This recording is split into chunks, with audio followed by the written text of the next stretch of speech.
Okay, I just want all you kids to know I did this to teach you a valuable lesson, which is as much of a BS statement as any time a parent tells you it.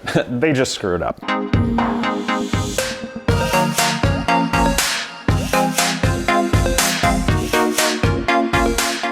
What's up, people? I am the Earl of Snobbington, and this is my Porsche Chariot. I actually would have been a Duke, but the king said I work with my hands too much, and that's for peasants. So I got demoted to being an Earl. Yeah, that's all lame. So let me show you what I did today on the Porsche build for you guys. We're going to put the timing belts on, the dreaded, magical, scary timing belts that mechanics and dealerships use to frighten you like an... Well, I don't want to say that because that'll make people mad. It's like the Spanish Inquisition or something, to frighten the money right out of your wallet. Anyway, so we're going to put them on. It's going to be great, except I am Casey Putsch and I think I'm magic and don't need special tools. Occasionally you do need special tools, such as the one to hold these pulleys so you can tighten them down. And I don't have that. And no pry bar, nothing's going to work. So I made one. Come here, check it out. Now what we got here is we got a big old bolt, and this here is a U-joint off of a race car. You might find one on the back of a muscle car, you know, holding your CV joint in place, or a Dodge Viper. And them little guys right there are two grade 8 bolts that I cut down just so I can have the shanks. And I'm going to show you, it's going to be real nice. Now first of all, it's still pretty warm, so I'm only holding it right there. But you can see they fit nicely right in there, and this is going to be more than do the job. So it's not pretty per se, but I also didn't have to spend some ungodly amount from a Porsche place to get it. And I guarantee I can put all the torque I need to on it, no problem. So here's the pulley. Obviously slid it right on. There's the Woodruff key. Everything's clean and nice. We've got the plastic shroud in place. So, all right, slides right back on. Here's the notch for the timing. And let me get the light, and there's the notch on that. So it obviously lines up, everything's good. But to be perfectly honest, I can spin this willy-nilly because it's just a balance shaft. It's just got a lobe in there. It's basically like the vibrator in your cell phone. No joke. Anyway, so there's that. Now next, I just have to put this on, and this little tang keeps it from spinning. And the tang I will slide into the other spot that the Woodruff key doesn't go into. So that's in place there. I'm gonna snug this down. All right. Also, I ripped my other glove, so now I'm down to one, like Michael Jackson, which is period correct for this 944. You're welcome. Okay. All right. Now I just have to slide my super precise wrench in place. Now, obviously, a lot of you are saying, well, Casey, come on, man. Like, you're supposed to be making this easy for young mechanics, and you just welded something up in your shop. All right, you got me. But I'm going to tell you, you need to get a welder. It will change your life when you can melt metal together for the good. I would suggest find yourself a nice MIG welder, 110. You can plug it into a normal power supply, and you can weld up to 1/8 inch thick steel, no problem. Get yourself 030 solid wire for mild steel. It's copper coated, comes in a spool. And spend a little bit more money to get one that has the gas bottle rather than using flux cord. Flux cord gets really gross and dirty. But if you've got that, it will genuinely change your life with the ability to do anything from making little tools to your own exhaust systems to even custom car frames. So there you go. It's still hot from me welding it, and that is on and tight, and everything is good. It didn't bend, it didn't break. This is perfectly fine, and I don't feel bad for having spent however much money from a dealership and getting some special tool. I can loan this to my buddies, and it took me, I don't know, 5 minutes of scrounging around to find this stuff. I knocked the bolts off with an angle grinder, held them in place, tacked them with it on a pulley, spare, and then just welded this up on the floor. And there you go, there's the tool. And I could always, you know, sandblast this, smooth it down, and gold plate it and sell it to a Porsche person for, I don't know, 10 grand or something. Okay, next. Casey, you should not be so mean to Porsche people. You know, this is a time resource allocation type thing. You have time and expertise, but, you know, Porsche people would have to buy the tool. Yeah, they would have to buy the tool, but they also probably just have somebody do it in that circumstance. And I'm trying to be a charming, cocky mechanic that's doing this for the better of young people. And I'm just going to keep going with that. Okay, so the other one's going to go on here. So tell you what, I'm going to get rid of this welding business. And see you in the next scene. Rolling. Oh man, yeah, Casey's in the shop getting crazy, but this is going together really well. Come here and look at it. Yes, look at these beautiful pulleys. They're all bolted on. This cover is clean. It's all gorgeous. And it's going together quickly. But more importantly, I got a new t-shirt, and it is absolutely as zany as you would come to expect from me. Hey, Laser Lips, your mama was a snowblower. Okay. No, I haven't seen that movie since probably when this car was about new. But I'm going to wear it because I think it's ridiculous and hilarious. All right, pulleys for the crank. Here's the bottom one. My camera guy graciously cleaned it up with some engine degreaser and a nice little brush. Let's see if that goes on there nicely. Okay, get on there. Oh, okay. I'm going to get a soft mallet to taparoo it on. And if that doesn't work, I'll use a hard mallet. All right. How am I going to swing it? That's not going to work. Okay. I'm using the brass mallet. It's a lot softer than like a ball peen hammer. It is important for young mechanics to have lots of different hammers. One, they're satisfying to use, and two, they're very helpful. But in all seriousness, a brass hammer or mallet is helpful because it's a softer material.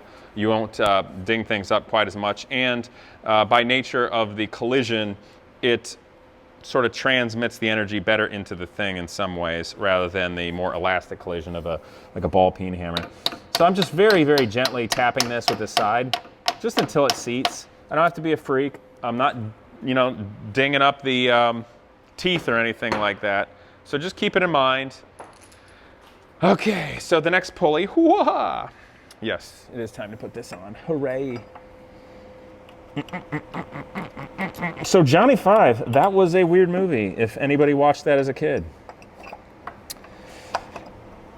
Get on there. Remember when he jumped on the grasshopper? And the girl from the Breakfast Club is like, "You killed him." He's like, "Kill? Disassemble? No, disassemble." Yeah, that's about the only part I remember too. Also, the Indian guy that built him, when those bad guys are like hitting him with an axe or whatever, so he like radio frequency is in some very convenient radio control airplanes. That was fun. To hit the bad guys in the butt. Okay, I need a big wrench. Does this fit? I don't know. Casey, what size is that? I don't remember. It's big. That's what size it is. Oh, that's right. I need my jack handle pry bar extendomatic. Somewhere, there is a Porsche person having a heart attack. Good. Maybe, I'm sorry, that's not that funny. Okay. I was thinking, hopefully, the Porsche makes tools at the hospital. That'd be the only one they go to. Okay, here we go. Now, I do have to be more careful here, and I have to point out that the cam housing is on, so there's some valves that are pushed down, and this is set where it's supposed to be. But if I turn this and screw it up, I could ding the valves. So right now, before I get too crazy, I'm just gently snugging this, no more than I can hold the pulley with my hand. Okay, so I just learned something. Two things. One, when I go out to lunch and I'm gonna work on cars, I never have a beer because it dulls you just enough to be a crappy mechanic. And the other thing that makes you a crappy mechanic is making bad 80s jokes and acting like an idiot. So I totally put the pulley on backwards, and now I have to pull it off to put it on right.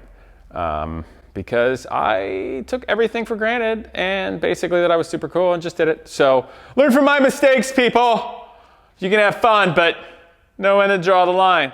I'm gonna fix this now and come back to you. Okay, I just want all you kids to know I did this to teach you a valuable lesson, which is as much of a BS statement as any time a parent tells you it. They just screwed up. But come on in here and learn from my mistakes, y'all. So I'll give you my excuse as to why I did this. I still screwed up, which is the whole reason. So if you look here, this is the balance shaft pulley, and the flange for the balance shaft pulley is on the inside, oriented like that. And the other one down there is also oriented like that. So when I grabbed this one, naturally I took it for granted and threw it on the same way. The reason that's a problem is This pulley has a flange right here, and that is made to fit inside here and go like that. But I put it on backwards, and that flange was pushing this on too far.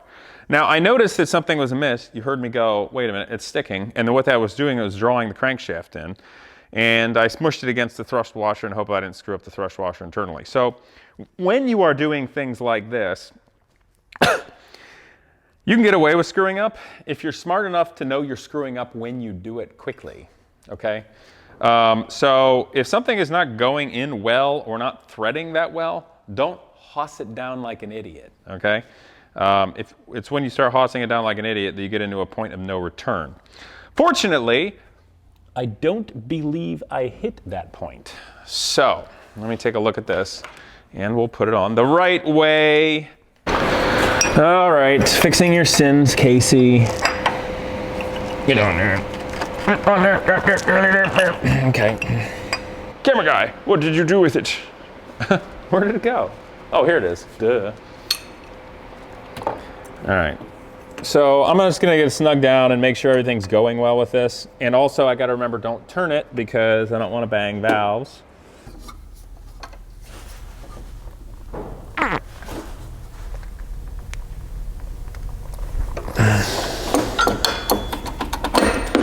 All right, I think that's good. I'm gonna check the torque in a minute. There we go. Yeah, it turns great. Here, have a look at this. You can tell how nice and free it is. Works well, it's lubricated well. I'm not moving it much, just a tiny bit. Okay, all right, you guys, so I gotta go out real quick and actually try to find a hose that fits for this. So my quick tip for all young people out there, so this is a funny shaped hose. It's about a 45-degree bend, tight radius, goes from this bigger size to this smaller size.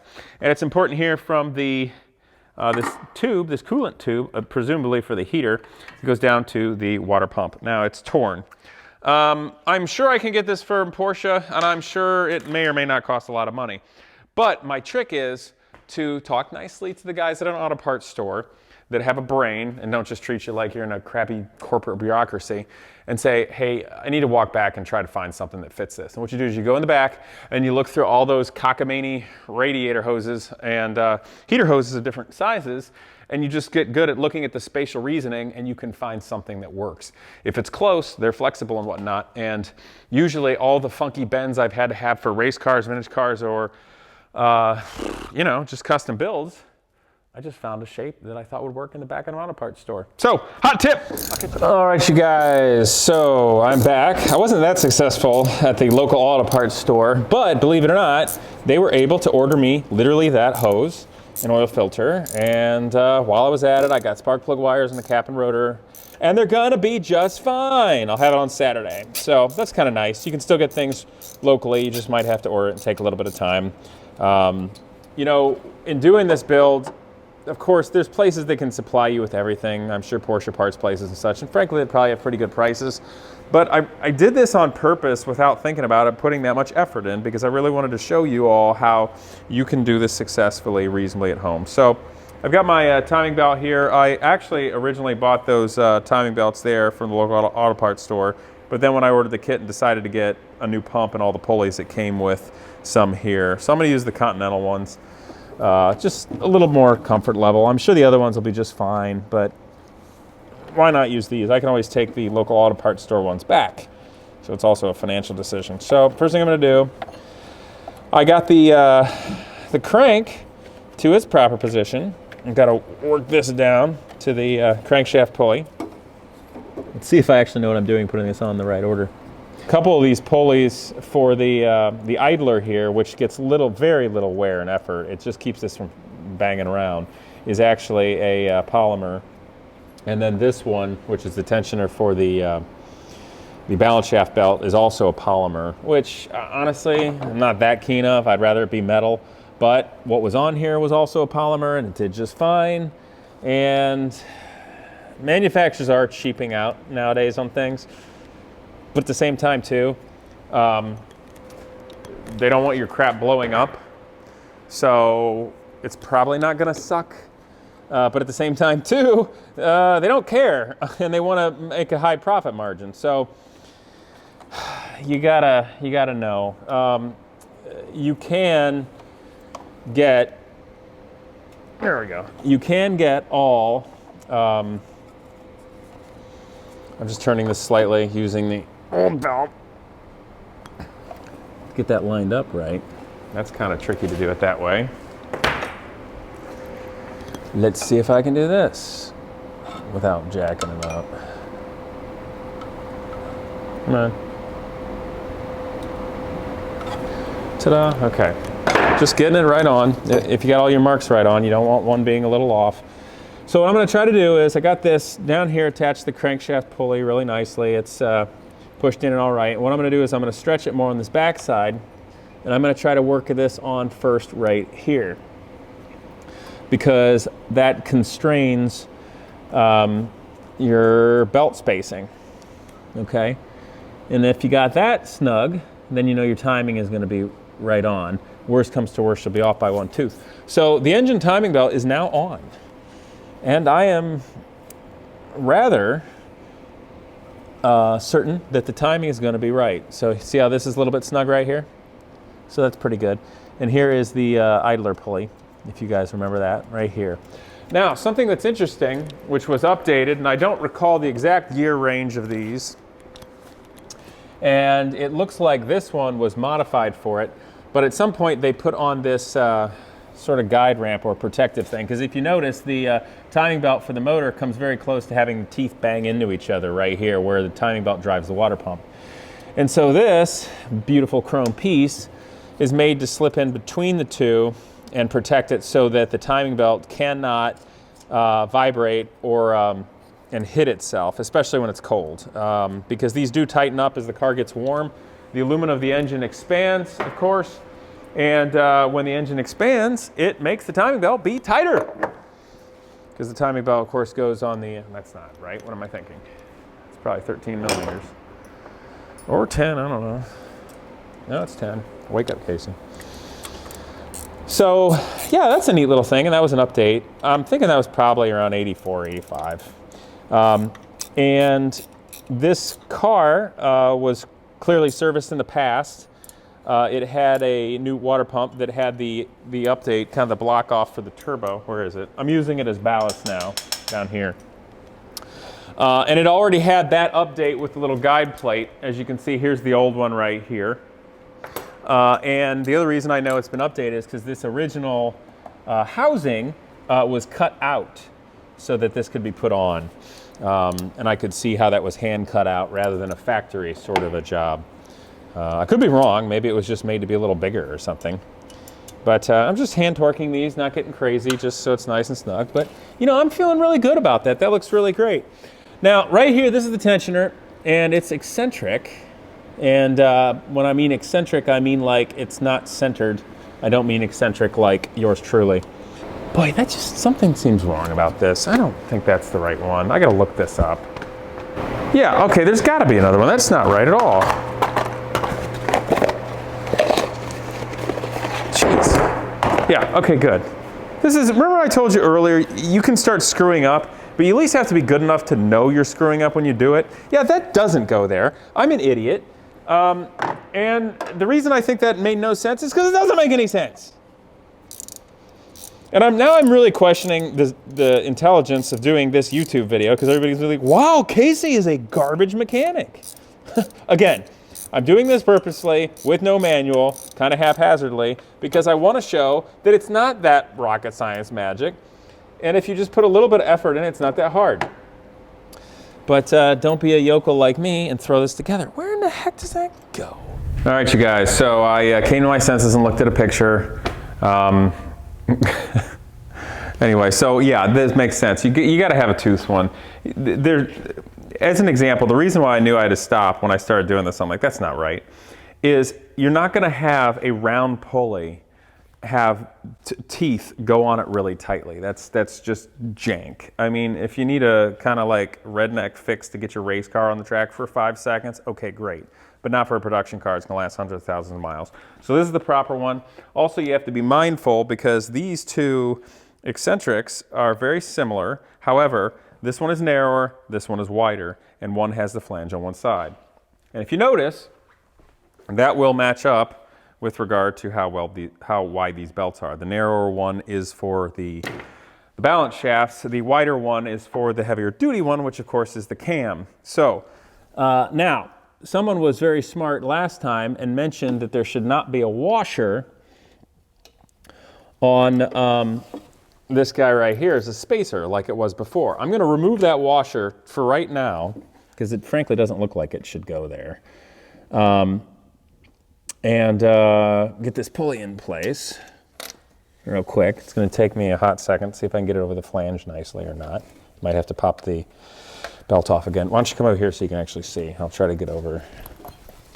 Boy, I'm going to get lit up with comments from this video, acting like an idiot, and then forgetting which way the timing belts go. The whole world's going to think I'm stupid.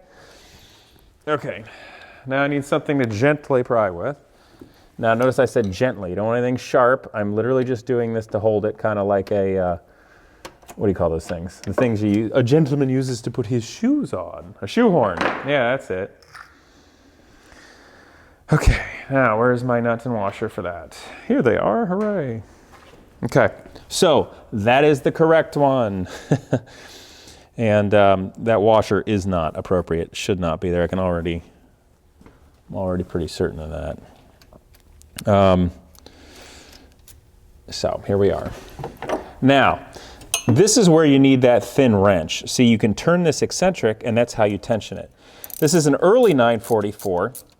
And I don't know, can you see if you look straight down? This eccentric, if I turn this nut, that's how you tension it. So you have to hold that in the right position to get your tension and then tighten down this nut. I'm going to snug this down for right now because I don't have the appropriate wrench for that. I'm going to have to make one. And I'll probably come back in the next episode with my made wrenches, similar how I made the wrench, with the bolts, that I was having way too much fun with today, for the balance shaft pulleys. But in the meantime, if you just kind of hold your tongue right and hold it tight, I'm going to get it snugged up where it's snug enough that I can turn this over by hand safely. So give me just one moment. Come on, snug up. That is a lock nut after all. So if you notice, now that is not tensioned finally, but this is actually in there the way that it's supposed to be. Okay, you can see the timing belt going around. This is loose. Okay, I haven't tensioned it all. And there's the eccentric with it properly in place with the proper tooth pulley right there. This, of course, is the water pump, and it's driven by the back side of the cam belt. It does just fine. So let's go ahead and get the balance shaft timing belt in place. Now, the balance shafts, if you were to get them off timing, it's not going to blow up your motor, but it's going to shake like crazy. So if you happen to go look at a 944 for sale and it shakes like crazy, there may not be anything really wrong with it, but somebody might have gotten those out of timing, or maybe they're not even connected. So just word of the wise. And if they're not connected or they're out of timing, that's not that hard to fix. So it's not a deal breaker, but it might help you get a better deal on a otherwise nice car. And believe it or not, I did once look at a car that was like that. A long time ago. But the car was really ragged out and I didn't buy it. And the guy misrepresented it horribly, which really ticked me off because, as I'm sure maybe some of you have had happen, I wasted a whole day trying to go buy something. Now, I got to find the hardware for this stuff. Where did it go? Here's this, and here is this. Hooray. Okay, great. Okay, gonna need that. Now, this metal one, this metal pulley with the eccentric is interesting. This one,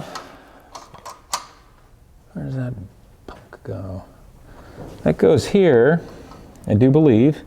And this is the one where you can get it too close and start hitting the, it can come back around and hit the, when this comes around on the pulley for that timing belt, if you get this eccentric too low, it'll collide with it and it'll be very loud and ugly.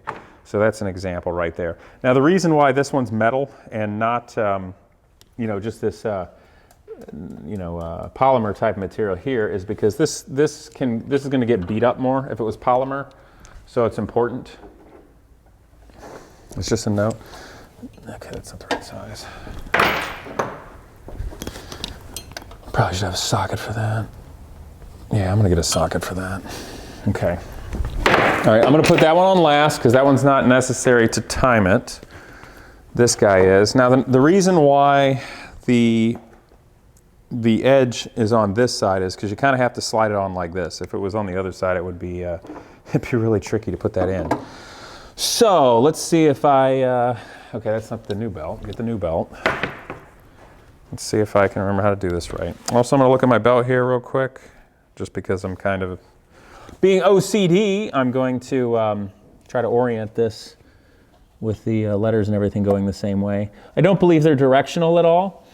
And you could probably flip it inside out and it would be fine, but I like to keep it the way it came from the factory just to be sure. This one can be a little bit trickier because you got to time two things. And they're not critical, but sometimes they get really annoying. Like I just tried to time that and got it off 3 teeth. Okay, there we go. So that's on there now. And sometimes you need to have something or a helper hold them. Fortunately, I have a beautiful wife. Will she hold it? Can you just put your thumb there and hold this round thing and kind of twist it left a little bit? Like and then, this? yeah. Okay, I got that. All right, now I get over here. Dang. Oh, this is working. Okay, let's not screw it up. Uh-oh. Oh, here it is. Need 3 hands? How many people are going to hate me after this video and they're going to think I'm the worst mechanic in the world, do you think? I don't know. I think It's going to be a lot. No, they're going to stop watching halfway through. And they're like, he's messing up right now. I'm losing my mind. Unsubscribe. Oh, I dropped it. And then they lose their mind. I don't understand. Oh, it's true. He's just a rich guy. He bought all that stuff. Look what a terrible mechanic he is. And now he's trying to pretend he's good at stuff. Nah. Okay. That sounds like the internet, right? It sounds like you impersonating the internet. It's pretty good, right? Gosh darn internet. Oh, my finger. Ow. Okay. I got 10 of them, though. I could spare 1 or 2. Better not say that. Okay, I think I actually have this covered. You can let go now. But would you be so kind? See that round pulley right there? Would you give me one of the nuts and the washers next to it? Yes, the big ones there. Okay. If you want to see what's going on, come over here on my right and you can look straight down. You might have to try to not block the light. Okay, so you guys can see this going on here. I timed it so it would be correct from here to here. The pulley hasn't moved. You can see the timing marks there on the edge of the pulley as well, also in this case. So this is timed properly here, that's snug. And then from there, I wrap this around so this would be snug to this pulley because I had it approximately timed right. And we held all those things in place while I shoved this eccentric on. And the fun of it is I'm gonna snug this up, and if I didn't move the bottom pulley, it'll be timed right. And if I did, it'll be not timed right and I'll have to do it again. Sweetie, can you hand me that big wrench right there? Yes, please, thank you. Okay.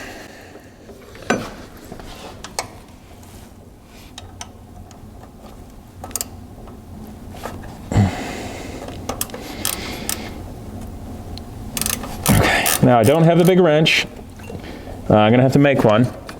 Okay, you can see this is in place, just finger tight, and it's snugged up a little bit, so it's okay for now. Boy, that's interesting, isn't it? It is so close, isn't it?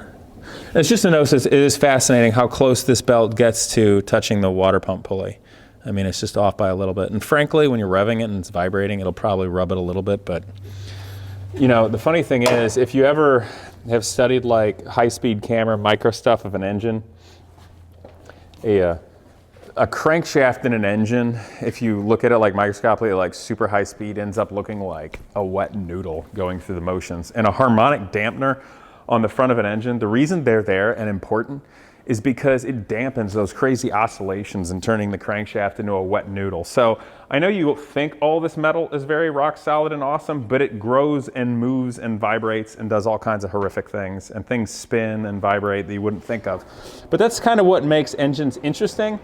And also something of an art, and that's why they have a personality, because this isn't just plug and play binary type stuff. Okay, so here's the last one, the last eccentric, and this is the metal one, and it goes on right here. I do believe, let's find out. It's right on the edge, huh? There's not a spacer there. Yeah, I think that's right. Okay, so that's gonna go there, and I'm gonna gently put this nut on, kind of just finger tighten it. Get on there. So in the next episode, you guys, I will tension these. We'll turn it over and whatnot. I'll show you the proper way to do that, and I'll quit guessing like an idiot. And we'll go from there. It's going to be good. Okay, now have a look here. I just want to show you. So this eccentric, if it's down here all the way, it can, let's see, is it touching that? Yeah, it can go down here and touch this belt. You don't want to do that. It's going to be loud and it's going to wear it out. It's going to be horrible. Now, this will vibrate, even tensioned right, okay? So you want it to like just barely touch is all. So for right now, I'm just going to rotate it up here so it's out of the way of the lower one to where it's just touching this. Now, you want that to be like touching just enough that it's doing something, but not touching it so hard that it's super loud and obnoxious, because this makes noise. I mean, that touching that makes noise. Obviously, it's got to touch it hard enough that this spins and it's just sliding, but it's, you know, and you don't want it vibrating, so we'll see. But this is my real quick, hand tightened, putting the timing belts on and snugging them up. Now, I'm not going to start it like this. And if you were in a shop or you're starting your own business with your buddy, it's important. There's no battery in this, but you have to tighten things up. Like I still need to snug this up, and before I finish this, I'm going to snug everything up and be tightened. But if you do something like this or something isn't right, you want to make sure somebody can't accidentally start it or bump it or turn it over. So one good tip is to leave a written note on the steering wheel or by the key, with the key, hide the key. Doing things like that is always a good move. Now I'm going to check real quick down below, make sure my lower balance shaft is timed. Oh, what do you know it is? You want to come down and look? Come down and look. Okay, so you guys can get a look down here. Here is the pulley for the lower balance shaft. There is the notch, if you can see that. And then here is the timing fin. This is the lower eccentric. I'm going to turn it clockwise. As you turn it, it comes out and makes it all tighter. This area, you don't want it to get too close because that can bind it up, but as you snug it up, that'll be better. So just as a note, but you can see everything's nice and clean and orderly, and we'll be getting to make everything happy. Also, I did find the bolt for the air conditioning compressor over here, so everything's going to be good. But let's go back up and look at it. Okay. But I'm really happy with this, and I hope you guys enjoy seeing all the timing belts and everything generally in place. That really wasn't that hard. And I acted like a complete and total buffoon. I acted like an idiot. I didn't look at anything until after and made plenty of mistakes today for all of you to make fun of. But there's timing belts on here.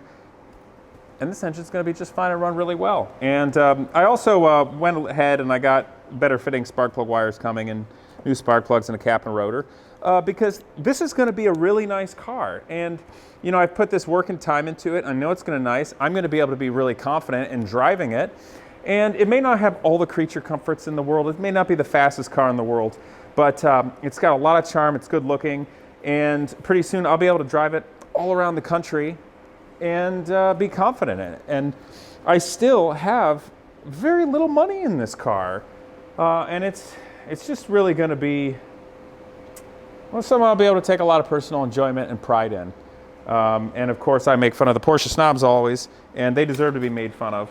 And those people with their magazines that like to inflate the prices away with cars so they can feel important about their lives, that they own cars that are now too expensive. But I don't care about that. I care about neat cars and sharing them with you all in hopes that you too can enjoy them no matter what your budget is. So I hope you will share this and naturally like, comment, and subscribe. I'll catch you guys next time.